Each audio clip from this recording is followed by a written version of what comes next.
Hello good गुड़िया और लाडलो कैसे हो। तो स्वागत है आप सभी का एक विकल्प में। और मैं आज आपको इंग्लिश में इतने सारे क्वेश्चन कराने वाला हूँ, एमसीक्यू, जहाँ से आपके 9 से 12 नंबर के सवाल हर साल पूछते हैं। हर साल।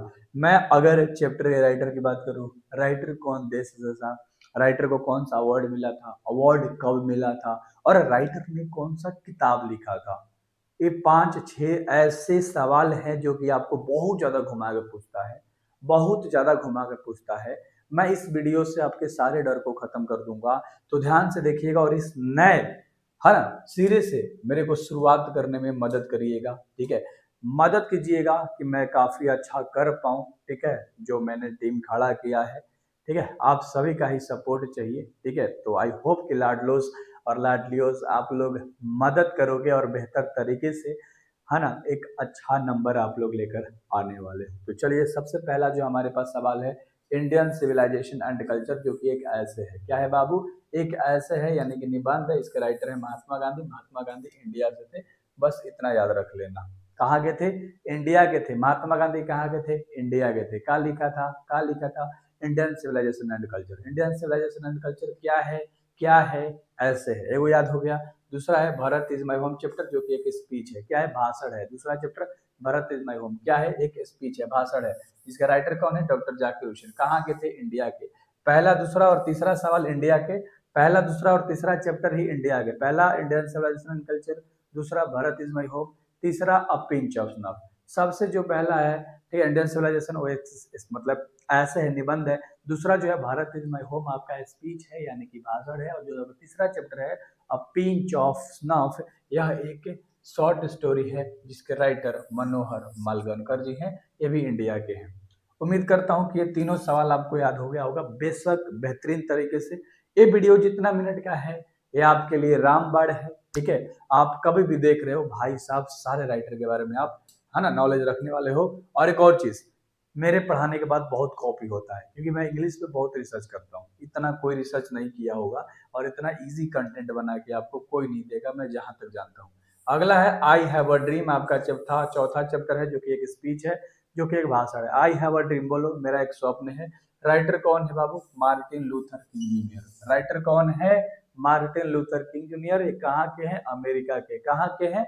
अमेरिका के। चौथा चैप्टर अमेरिका क्या है? चौथा chapter I have a dream, जो एक स्पीच है, जो कि एक भाषण है, याद हो गया होगा आपको।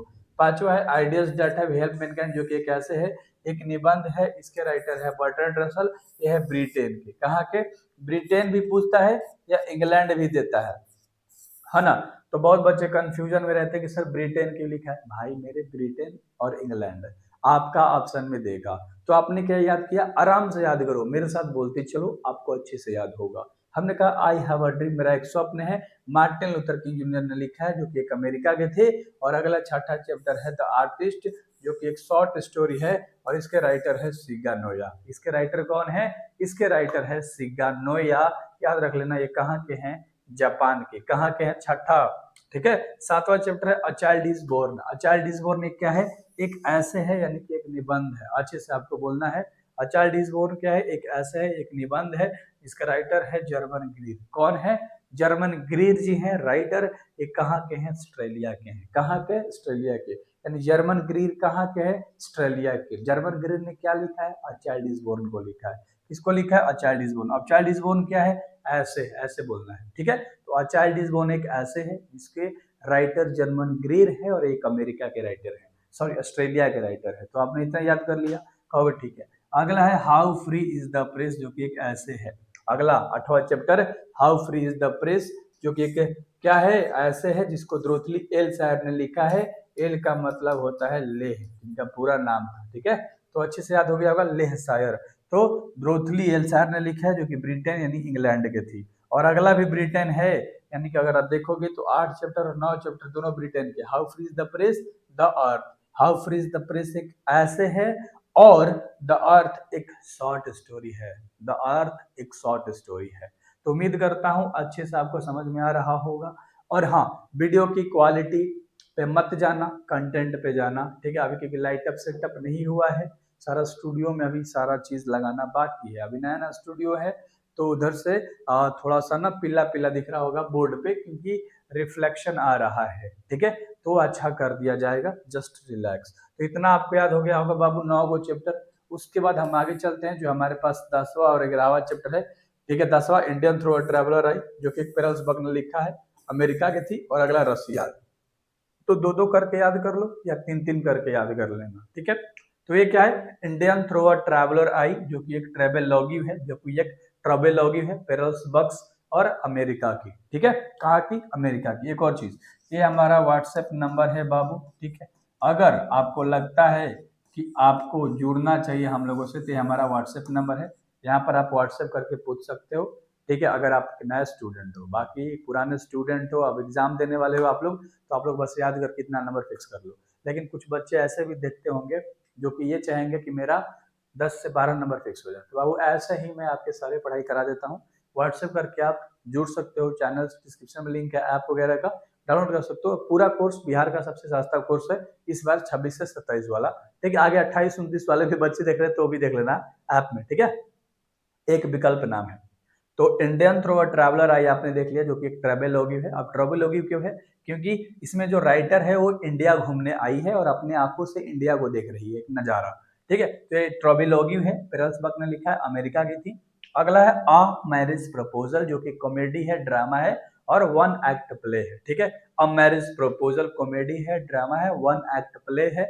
ये लिखा था एंटन चिको ने। किसने लिखा था, एंटन चिको ने लिखा था, जो कहाँ के थे, रसिया के थे, जो कहाँ के थे, रसिया के थे। इतना याद रख लीजिएगा, आप कहिएगा ठीक है सर। तो ये पूरा याद हो गया होगा, आप इस बार स्क्रीनशॉट भी ले सकते हो, ठीक है। मैंने कहा ना कि ये वीडियो के बाद बहुत सारा कॉपी भी होगा, है ना चलो कोई बात नहीं है, ठीक है। वैसे मैंने ये कहीं और भी पढ़ाया, तो मेरा कंटेंट ही है, ठीक। प्रोज कर लिया था, अब ये है पोएट्री से। कहाँ से, पोएट्री के सारे सारे राइटर है, 10 को चैप्टर है, ठीक है। उसके बाद अवार्ड के बारे में जानेंगे, ठीक ना, कौन बुक लिखा है वो जानेंगे, ठीक है। तो ये सारी चीजों के बारे में एक ही वीडियो में जानने वाले हैं। अगला है sweetest love I do not गो, जो कि एक मेटाफिजिकल पोयम है। ये क्या है, मेटाफिजिकल पोयम है, अच्छे से याद रखना, बहुत इंपॉर्टेंट है, बहुत इंपॉर्टेंट है। यहाँ से नंबर जितने पूछेंगे राइटर के बारे में, सब आप बना लेने वाले हो, ठीक है बाबू। चलो, तो sweetest love I do not गो एक मेटाफिजिकल पोयम है, जिसके राइटर जॉन डन है। ये कहाँ के, ब्रिटेन। अब ब्रिटेन पूछेगा तो आपको इंग्लैंड भी ऑप्शन में देता है, इंग्लैंड या ब्रिटेन तो मारना है, ठीक है। तो पहला chapter sweetest love I do not गो, मेरी प्रियतमा मैं नहीं जा रहा, चैप्टर का हिंदी में मतलब हो गया, कहो ठीक है। मेटाफिजिकल पोयम है, ठीक है। इधर सारे पोयम लिरिक ही होते हैं, ठीक ना, तो ध्यान से देखना है। जॉन डन ने, और ब्रिटेन यानी इंग्लैंड के थे। अगला है सॉन्ग ऑफ माई सेल्फ, जो कि एक लिरिक है।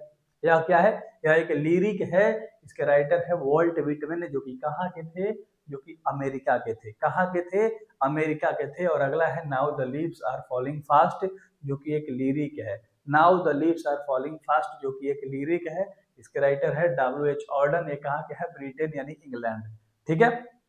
पहला ब्रिटेन, दूसरा अमेरिका, तीसरा ब्रिटेन यानी इंग्लैंड, चौथा ब्रिटेन, पांचवा ब्रिटेन, छठा ब्रिटेन। अगर आप देखोगे तो 6 चैप्टर आपको इजीली, 7 चैप्टर याद हो जाएगा ब्रिटेन तक। राइटर के बारे में बस लाइन से याद रख लो कि पहला sweetest love I do not go है, सॉन्ग ऑफ माई सेल्फ है, now the lips are falling fast है, ऑड टू ऑटम है, एन एपिटाफ है, द सोल्जर है, ठीक है। इसका राइटर कौन है, रूपर्ट ब्रूक है, ठीक है। तो देख लेते हैं, पहला का राइटर है जॉन डन, ठीक है, कहाँ के, इंग्लैंड यानी ब्रिटेन के। दूसरा song of myself, America के राइटर है वॉल्ट विटमैन। तीसरा now the lips are falling fast, जो कि लिरिक है, W.H. ऑर्डन ने लिखा है, जो कि ब्रिटेन के थे। आगे सब ब्रिटेन है। तो और टू ऑटम एक ऑड है, जॉन किट्स ने लिखा है, ठीक है। कहाँ के, याद हो आपको। एन एपिटाफ एल्गी है, ठीक है, क्या है, एल्गी है, ठीक है। वॉल्टर डेलामेयर ने लिखा है, कहाँ के, इंग्लैंड के। द सोल्जर यानी सोनेट, वार, पैट्रियोटिक पोयम, ये तीनों है ना। ऑप्शन के अकॉर्डिंग आपको मारना होता है। तो बहुत इंपॉर्टेंट है द सोल्जर चैप्टर, जो कि छठा चैप्टर है आपका पोएट्री का। तो कहोगे ठीक है सर, तो अच्छे से इसको मारना होगा। रूपर्ट ब्रूक, ब्रिटेन के यानी इंग्लैंड के। अगला है मैकविटी द मिस्ट्री कैट। अगला क्या है, मैकविटी द मिस्ट्री कैट, जो कि एक ह्यूमरस पोयम है। क्या है, ह्यूमरस पोयम है, 7वां चैप्टर है। T.S. एलियट ने लिखा है बाबू। किसने लिखा है, एक बार बोलो, T.S. एलियट ने लिखा है। कहाँ के थे, ब्रिटेन यानी इंग्लैंड के। कहाँ के, ब्रिटेन यानी इंग्लैंड के थे। अगला है फायर हेमन, जो कि एक रिलीजियस पोयम है। क्या है, यानी कि एक धार्मिक कह सकते हो, फायर हेमन, ठीक है। इसमें ना बॉडी वॉडी को दफनाने के बारे में ठीक है, बात करी गई है कि किएन दारूवाला ने लिखा है इंडिया की थी, ब्रिटेन और इंडिया। तो ये तीन को आप अच्छे तरीके से एक बॉक्स में याद कर सकते हो अच्छे तरीके से। आओ याद कराता हूँ, ठीक है। इंपॉर्टेंट है फायर हेमन जो कि एक रिलीजियस पोयम है, राइटर के दारूवाला है जो कि इंडिया की थी, कहोगे ठीक है। अगला है स्नेक यानी कि प्रिमिटिव पोयम है, क्या है स्नेक, प्रिमिटिव पोयम है, डीएच लॉरेंस ने लिखा है, कहाँ के, ब्रिटेन यानी इंग्लैंड की। और अगला है माई ग्रैंड मदर हाउस, है ना, एक क्या है ऑटोबायोग्राफी है यानी खुद के जीवन के बारे में लिखा गया है पोयम। कमला दास ने अपनी ही जिंदगी के बारे में लिखा है जो कि इंडिया की थी। तो कमला दास ने क्या लिखा है, my grandmother house. D H Lawrence ने क्या लिखा है, स्नेक, प्रिमिटिव पोयम है जो कि। और के दारूवाला ने क्या लिखा है भाई साहब, फायर हेमन को लिखा है। टीएस एलियट ने क्या लिखा है, तो मैकविटी द मिस्टी कैट को लिखा है। द सोल्जर के राइटर कौन है, रूपर्ट ब्रिक है। एना पिकअप के राइटर कौन है, वॉल्टर डेलामियर है। और टू ऑटम के राइटर कौन है, जॉन किट्स है जो कि एक ऑड है, ठीक है। तो इस तरीके से बेहतर तरीके से आप ये भी याद कर लिए हो, ठीक है। आगे अवार्ड के बारे में है, ठीक है। तो यार मैं हमेशा बोलता हूँ कि मैं आपको बहुत बेहतर तरीके से पढ़ाऊंगा गुड़िया, ठीक है, और लाडलो। इंग्लिश में तो कतई कभी भी दिक्कत नहीं होगी, इतना डिटेल में आपको कॉन्सेप्ट समझाने वाला हूँ। तो बस आप बढ़ते जाओ, इंटरेक्ट कर पाओगे हम लोगों से। हम लोगों का जो पढ़ाने का तरीका है थोड़ा सा अलग होने वाला है, क्योंकि आपको हर चीज़ याद करा देंगे, ठीक है, और आप फोड़ोगे, ठीक है। तो याद रख लेना बाबू, ठीक है। हम अवार्ड के बारे में बात करेंगे, ठीक है, अगले वीडियोस में याद रख लेना। तो जरूर चैनल को सब्सक्राइब कर लेना और बैच में इनरोल जरूर हो जाना। 83 17 73 96 73 ये हमारा क्या है, नंबर है। कौन सा नंबर है, ये हमारा नंबर है, व्हाट्सएप नंबर, ठीक है। यहाँ पर आप मैसेज करोगे तो आपको पता लग जाएगा, या ऐप डाउनलोड करो, डिस्क्रिप्शन में लिंक है, और वहाँ से आप डाउनलोड करके बाबू सारे आप कोर्सेज देख सकते हो। अपने सबसे सस्ता कोर्सेज है, सबसे बेहतर टीचर, टॉपर टीचर से पढ़ने का आपको मौका मिल रहा है, और एक्सपीरियंसेस वाले बेहतर नॉलेज वाले टीचर से पढ़ने का आपको मौका मिलेगा। बस इतना ही बोलूंगा, ठीक है। रिगार्डिंग ये बहुत छोटा सा टॉपिक है, ऑथर, अवार्ड और ईयर, ठीक है, यानी कौन सा ऑथर को कब अवार्ड मिला था और कौन से साल में मिला था। तो ध्यान से देखना, ठीक है, बेहतर तरीके से आप याद रख सकते हो, ठीक है। अगर आप ध्यान से देखोगे तो हमने पीला कर रखा है, जो भी नोबेल प्राइज जिनको भी मिला है सब यहाँ पर आपको पीला दिखाई देगा, यानी कि येलो दिखाई दे रहा है। अब याद कर लेना है कि 4 गो लोग पहले दिखाई दे रहे हैं, यानी सबसे पहले मार्टिन लूथर किंग जूनियर को मिला था कब, 1964 में। मार्टिन लूथर किंग जूनियर को मिला था कब, 1964 में, याद रख लेना, ठीक है। और अगला है बर्टन रसल, बर्टन रसल को कब मिला था, 1950 में। अगला है पेरल्सबर्ग, पेरल्सबर्ग को नोबेल प्राइज कब मिला था, 1938 में। कब, 1938 में। तो पहला मार्टिन लूथर किंग जूनियर को नोबेल प्राइज मिला था 1964, बोले एक बार, नोबेल प्राइज 1964। 1950 में नोबेल प्राइज किनको मिला था, मतलब याद कर लो, 64, 50, 38, 48, ऐसे याद कर सकते। तो सबसे पहले छोटा 38 में किसे मिला था बाबू, पेरल्सबर्ग को, ठीक है, क्या नोबेल प्राइज। तो पेरल्सबर्ग को 38 में मिला, सबसे पहले किसको मिला, पी को मिला, अच्छा ठीक है, 38 में। फिर 38 के बाद आता है 48, 48 में किसे मिला है, 48 में किसे मिला है, टीएस एलियट को लिखा है, ये पेरल्सबर्ग, ठीक है। तो पीटीएस हो गया, पीटीएस हो गया, पीटीएस हो गया। उसके बाद 50 तक 64 आता है, तो फिर बर्टन रसल, तो फिर बी हो गया, बर्टन रसल, फिर बी एम हो गया, यानी पीटीएस बी एम, यानी कि पेरल्सबर्ग, टीएस, है ना। ये टी का मतलब क्या हो गया, टीएस एलियट, और यहाँ पर बीएम का मतलब हो गया, हाई हो गया बर्टन रसल, और हाई हो गया मार्टिन लूथर किंग जूनियर, यानी कि पेरल टीएस बीएम, पेरल टीएस बीएम याद रख सकते हो, या पीएस पी टीएस बीएम याद रख सकते हो, कहोगे ठीक है। सबको अवार्ड मिला था लाइन से, यानी पी वाला नाम सबसे पहले 38 में, फिर टी एस वाला, फिर बी वाला, फिर एम वाला, कहोगे हाँ जी सर। इस तरीके से आप ट्रिक से याद कर सकते हो। तो ये 4 को आपको याद हो गया होगा कि नोबेल प्राइज किनको मिला था और कब मिला था, क्लियर है। आगे बढ़ते हैं, आगे हमारे पास है, चलो हम आगे बढ़ जाते हैं बाबू, ठीक है। अगला हमारे पास सीगा नोया जी है, सीगा नोया को order of merit, order of culture मिला था 1949 में, और एक को ऑर्डर ऑफ मेरिट मिला था वॉल्टर डेलामियर पे। दोनों नाम में बहुत कंफ्यूजन होता है। तो सबसे पहले बोले कि सीगा नोया को ऑर्डर ऑफ क्या मिला था, कल्चर, यानी संस्कृति का अवार्ड मिला था, कह सकते हो, है ना, मतलब याद करने एक तरीका, 1949 में। वॉल्टर डेलामियर को क्या मिला था, ऑर्डर ऑफ मेरिट, ये मेरिट मिला था, ठीक है। वाटर में ढेला मार, यानी पानी में ढेला मार दोगे तो क्या मिलेगा, मेरिट मिलेगा, याद हो गया होगा। कब मेरिट मिलता है, 1953 में, ठीक है। तो ये अलग याद कर लो, एक बचा हुआ ऑटोमेटिक याद हो जाएगा। सीगा को ऑर्डर ऑफ कल्चर मिला था 1949 में, कब मिला था, 1949 में मिला था। आप कहोगे हाजी सर हम समझ गए हैं। अगला है केकीएन दारूवाला, इनको साहित्य अकादमी अवार्ड मिला था कब? 1984 में, है ना। तो आगे देख लेते हैं, क्योंकि इधर आपको सब याद हो गया होगा, खाली केकीएन दारूवाला हमको देखना है। ठीक है, कब? ठीक है सर, आ जाओ। ये दो को आपको याद करना है एक में, क्योंकि पहले वाला सब याद हो गया होगा। तो केकेएन दारूवाला को कॉमनवेल्थ पोएट्री अवार्ड मिला था, लेकिन इसका ईयर नहीं पूछा है आज तक, मेंशन भी नहीं किया है, पूछता भी नहीं है। तो केकेएन दारूवाला को साहित्य अकादमी अवार्ड मिला था बस 1984 में। कब? 1984 में मिला था। कब मिला था? 1984 में मिला था। ठीक है, तो अच्छे तरीके से आई होप कि आप समझ गए हो, आप बेहतर तरीके से मचाओगे। ठीक है, कोई भी दिक्कत आपको नहीं होगी और प्यार से सारी चीजें करोगे आप। ठीक है बाबू, क्लियर है? मजा आ रहा है तो बोलो हाँ। ठीक है, याद करने में मजा आ रहा है लाडलोस लाडलियोस तो बोलो एक बार हाँ। ठीक है, अब हम लोग जानने वाले हैं, ध्यान से देखिएगा गुट्टे गुड़ी और लाडलोस। ठीक है, मचाना है, फोड़ना है, एग्जाम में कतई जहर मचा देनी है। ठीक है ना। तो प्रोज और पोएम के टेकन फ्रॉम, ये कहाँ से लिया गया? जैसे पिंच ऑफ स्नफ चैप्टर है, तो ये चैप्टर कौन सी किताब से लिया गया है बाबू? क्योंकि अ चाइल्ड इज बोर्न आपके किताब में दिया गया है, मतलब चैप्टर का नाम है, तो ये कहाँ से लिया गया है? इंडियन थ्रू अ ट्रैवलर आई कहाँ से लिया गया है? और मैकेविटी द मिस्ट्री कैट कहाँ से लिया गया है? ये आपको अच्छे तरीके से करना है। तो आप कहोगे कि sir contemporary Indian short story in English, यहाँ से हमारा पिंच ऑफ स्नफ लिया गया है। तो अब पिंच ऑफ स्नफ कहाँ से लिया गया है? आपको 2-3 बार बोलना है तभी याद होगा। Contemporary Indian short story English. ठीक है, तो यहाँ से हमारा लिया गया है। कहोगे ठीक है। अगला अगर हम देखें, अगला हम देखें तो हमारा Indian through a traveller eye है। Indian through a traveller eye, ये चैप्टर है माई सेवरल वर्ल्ड्स।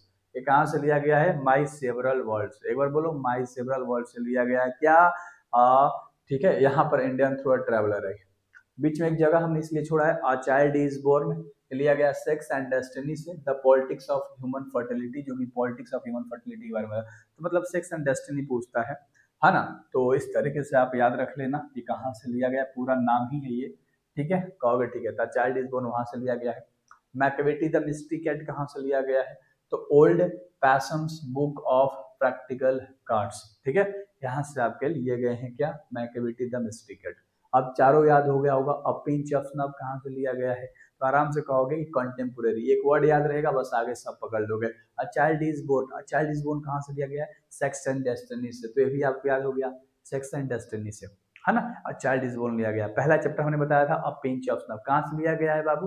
पहला अक्षर सी ओ याद रख लो, तो कंटेम्पोरेरी। कहोगे ठीक है। इंडियन थ्रू अ ट्रैवलर आई कहाँ से लिया गया है? आप कहोगे माई सेवरल वर्ल्ड से, माई सेवरल वर्ल्ड से। मैकेविटी द मिस्ट्री कैट कहाँ से लिया गया है? तो old possum's book of practical cat से। ठीक है, मैकेविटी द मिस्ट्री कैट कहाँ से लिया गया? Old possum's book of practical cat से लिया गया है। ठीक है भाई, तो अच्छे तरीके से आप मचा सकते हो, है ना। हर चीज मैं आपको दे दूंगा शॉर्ट शॉर्ट करके। ठीक है, बेहतर तरीके से चलिए। ठीक है, बेहतर तरीके से, तो आइए इसे हम लोग याद करते हैं अच्छे तरीके से। ठीक है, तो सबसे पहला चैप्टर है हमारे पास द प्रिंसेस, यानी एक किताब है। ठीक है, अब द प्रिंसेस के राइटर है मनोहर मालगनकर। कौन है बाबू? मनोहर मालगनकर ने क्या लिखा है? द प्रिंसेस लिखा है। ठीक है, यहाँ पर मैं देखता हूँ, ठीक है, आपके जहाँ कमेंट्स वगैरह हैं, मेरा यहाँ पर फिगर चलता है कि कैसा मतलब आ रहा है, कोई ग्लिच वगैरह तो नहीं है ना। Lips of grass drum taps ने लिखा है। ठीक है, सॉरी, ठीक है, आई एम सॉरी गाइस। ठीक है, कोई बात नहीं, होती है होती है होती है। ठीक है, अगला है leaves of grass drum taps, ये वॉल्ट विटमैन ने लिखा है। द वेस्टलैंड किसने लिखा है? टी.एस. एलियट ने लिखा है। किसने लिखा है? टी.एस. एलियट ने लिखा है। एक बार बोलिए, किसने लिखा है? टी.एस. एलियट ने। द प्रिंसेस को लिखा है मनोहर मालगनकर ने, है ना। लिव्स ऑफ ग्रासेस यानी ड्रम टैब को लिखा है वॉल्ट विटमैन ने। अगला है द वेस्टलैंड, द वेस्टलैंड के राइटर टी.एस. एलियट है। ठीक है, आर्म्स एंड द मैन, या ठीक है, पाइगमेलियन है, इसके राइटर है जीबी शॉ, इसके राइटर है जीबी शॉ। अगला है गीतांजलि या चित्रा, गीतांजलि या चित्रा जो किताब का नाम है, उसका राइटर है रविंद्रनाथ टैगोर। ये बहुत इंपॉर्टेंट है, जहां पर मैं बीबीआई लिख रहा हूँ मतलब ये क्वेश्चन बहुत बार आया है। जैसे इस क्वेश्चन को देख सकते हो, द प्रिंसेस क्वेश्चन को आप बार बार देख सकते हो। ठीक है, तो ये दो क्वेश्चन ज्यादा दिखाई देते हैं। तो द प्रिंसेस मनोहर मालगनकर, और गीतांजलि या चित्रा जो किताब का नाम है, इसके राइटर है रविंद्रनाथ टैगोर। अगला है सावित्री, अगला है सावित्री श्री अरविंदो घोष, ये भी बहुत इंपॉर्टेंट है। ठीक है, कहोगे ठीक है सर, तो ये भी करना है आपको, ये बहुत ज्यादा इंपॉर्टेंट क्वेश्चन है। अगला है क्रॉसिंग ऑफ रिवर्स, अगला क्या है, क्रॉसिंग ऑफ रिवर्स, क्या है बाबू, क्रॉसिंग ऑफ रिवर्स है। इसके राइटर कौन है, केकीएन दारूवाला, इसका राइटर कौन है, केकीएन दारूवाला। कौन है, क्रॉसिंग ऑफ रिवर्स यानी कि केकीएन दारूवाला ने इस किताब को लिखा है। ठीक है, अगला हमारे पास है अनटचेबल, छुआछूत या कुली, याद रख लेना, ये मल्क राज आनंद ने लिखा है, ये एगो इंपॉर्टेंट है केकीएन दारूवाला, ये याद रख लीजिएगा। अगला है ट्रेन टू पाकिस्तान, ये जो है उसके राइटर हैं खुशवंत सिंह। कौन है, खुशवंत सिंह, कौन है, खुशवंत सिंह है। और अगला है द कैंटरबरी, क्या है, द कैंटरबरी टेल्स, इसके राइटर कौन है, जेऑफ्री चौसर, क्योंकि ये इंपॉर्टेंट सवाल है। ठीक है, ये थोड़ा सा नाम टेढ़ा है लेकिन इस सवाल में भी यही है। यानी अगर मैं देखूं तो यहाँ से लेके यहाँ तक हमने कितना कहा है याद करने के लिए, आप कहोगे सर द प्रिंसेस आपने कहा है, मनोहर मलगनकर ने लिखा है, leaf of grasses, term type world में नहीं देखना है, सबसे पहले देखना है कि द प्रिंसेस का राइटर कौन है, तो आप कहोगे मनोहर मलगनकर। उसके बाद गीतांजलि या चित्रा का राइटर कौन है, तो रविंद्रनाथ टैगोर। उसके बाद सावित्री जो है, सावित्री का राइटर कौन है, श्री अरविंदो घोष। उसके बाद क्रॉसिंग ऑफ रिवर के राइटर कौन है, केकीएन दारूवाला। और उसके बाद अनटचेबल या कुली के राइटर कौन है, मल्कराज आनंद। उसके बाद ट्रेन टू पाकिस्तान के राइटर कौन है, खुशवंत सिंह। कौन है, खुशवंत सिंह।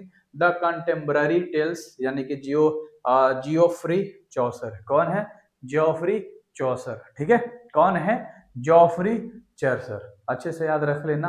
ठीक है, चलिए, तो बेहतर तरीके से आपको इतना याद हो गया होगा, अभी और भी आगे है जो कि मैं आपको दिखाऊंगा। ठीक है, 10 के बाद अब यहाँ से देखेंगे 11 से आगे, ज्यादा नहीं याद कराऊंगा, 20 ही कराऊंगा, 20 के अंदर सारा इंपॉर्टेंट है, टेंशन मत लो। ठीक है ना। बाकी अगले साल जो बच्चे मेरे साथ जुड़ने वाले हैं, आपके भाई बहन, आपके जितने भी जूनियर्स हैं, ठीक है, तो उनको जरूर बताइएगा, आपके जान पहचान में जितने भी हैं लाडलोस लाडलियोस, बेहतर तरीके से मैं उनको पढ़ाऊंगा, बेहतर तरीके से, है ना, और वे लोग नंबर उखाड़ेंगे, नंबर मचाएंगे बेहतर तरीके से। ठीक है, तो हमारे पास है द गाइड, द गाइड के राइटर है आर.के. नारायण, अच्छे से याद रख लेना। King Lear as you like it या हमलेट या ज्यूल ये तो इंपॉर्टेंट नहीं है ना। अगला है पायर्स द प्लोमन, आपने ये देखा होगा, विलियम लैंडलैंड, है ना, लैंग लैंड, याद रख लेना, कहोगे ठीक है ना। तो पायर्स द प्लोमैन जरूर याद करना, पायर्स द प्लोमैन, विलियम, ठीक है, लैंगलैंड ने लिखा है बाबू, है ना। The rape of the lock नहीं आता है लेकिन याद कर सकते हो, आपको याद करना है अलेक्जेंडर पॉप। ठीक है, उसके बाद है paradise lost, the old man and sea, for whom the bell toll. अगला है द राइवल यानी कि आरबी शेरिडन ने लिखा है, जो इंपॉर्टेंट है केवल बता रहा हूँ। ठीक है, उसके बाद एक यहाँ पर है टॉम जोन्स, टॉम जोन्स को लिखा है हेनरी हेनरी फिंडिंग ने। ठीक है, एक और 21 नंबर देख लो थोड़ा सा भाई।